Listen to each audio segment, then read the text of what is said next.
Do you sometimes feel like a fraud, no matter how much you do or achieve? Hi, it's Otaosese, and welcome to my web series. Despite repeated outward proof of competence, some people still feel inadequate with respect to their self-worth. This feeling is called Imposter Syndrome.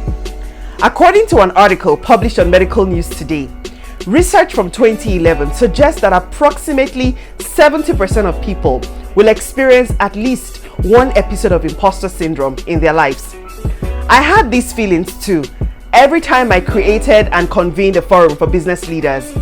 Even though I planned, organized, and executed those events beautifully, I still didn't feel qualified enough to cater to those leaders. And I'm not the only one. Some of the most famous people in the world have at one point or another expressed inadequacy in their work and hinted the fear of being found out. High achieving people particularly often doubt themselves and feel undeserving of the recognition they receive. Although both men and women experience imposter syndrome, studies show that women are more often affected and more likely to suffer the consequences. Traditionally, women have been programmed to belittle themselves and minimize their abilities. It is hence no surprise why women tend to question their abilities and feel the need to prove their worth. And that's why this topic is so critical. In fact, here are two quotes you can relate to. The first quote is from Michelle Obama.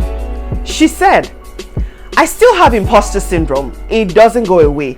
That feeling that you shouldn't take me seriously. What do I know?" And the second quote is from successful writer Candice Carter-Williams. She said, "I didn't really see anyone who looks like me doing what I did. And this whole imposter syndrome thing, it's a real thing." Now, regardless of your gender, here are 5 strategies to help you overcome imposter syndrome before it stops you. The first strategy is to change how you feel about yourself. If you constantly tell yourself that you're not good enough or that you deserve no accolades, then you're never going to feel deserving of anything that life offers you. Replace your negative self-talk with positive thoughts and words and reinforce them by commending yourself for your achievements so far. Even though this sounds childish and maybe too simple, it works. Don't pretend everything is okay when it's not. Be honest with yourself and take responsibility for changing how you feel about yourself. The second strategy is to understand that you're not alone and that most people struggle with accepting their own success and praise.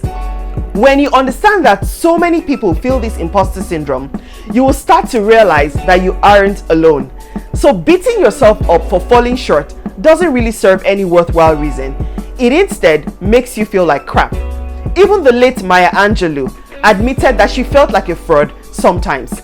She once said, "I have written 11 books, but each time I think, they're going to find me out now. I've run a game on everybody and they're going to find me out." I've read that some of the most influential people in the world still struggle with imposter syndrome and feel like frauds. The third strategy is to own your accomplishments. The very act of being really good at something can lead us to underestimate the value of that thing. I have learned to acknowledge my past achievements and to apply the strategies that worked to my present situations. Owning your accomplishments is neither selfish nor egotistical. Find something you have achieved and own that thing. Own your success and let others know you own it. Your work is worth celebrating, no matter how small it seems.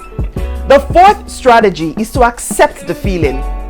Accept imposter syndrome and constantly remind yourself why it exists and what it means. Think of imposter syndrome as a friend and get on with your work despite the voice in your head. Stop fighting the feeling. When you acknowledge the imposter syndrome, you can begin to unravel the core beliefs that hold you back. So try to lean into the feelings and accept them. And the fifth strategy is to stop comparing yourself to others. This is not always easy, but it helps. Instead of feeling bad that someone else's work is better than yours, use their work as inspiration to improve yours. And rather than torturing yourself for being human when you mess up, be a true professional. Glean the lessons from the mistake and move on. Stop getting caught up in what other people are doing and the progress they've made. Comparing yourself to others does absolutely nothing but keep you from doing your work. So stop comparing yourself to others and appreciate what you have. And those are the 5 strategies to help you beat imposter syndrome. The best way to defeat imposter syndrome is to continue taking action irrespective of how you feel. It takes a lot of courage to pursue challenges even when you're doubtful, but I believe that with God, all things are possible.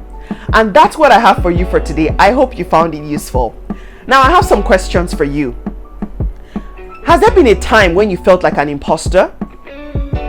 What actions have helped you limit the negative impact of the imposter syndrome? And what steps can you recommend for others to take to conquer this feeling? Share a comment below and let me know about it.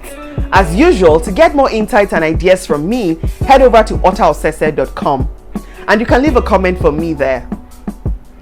Be mindful and stay grateful. Thanks so much for watching, and I'll see you next time.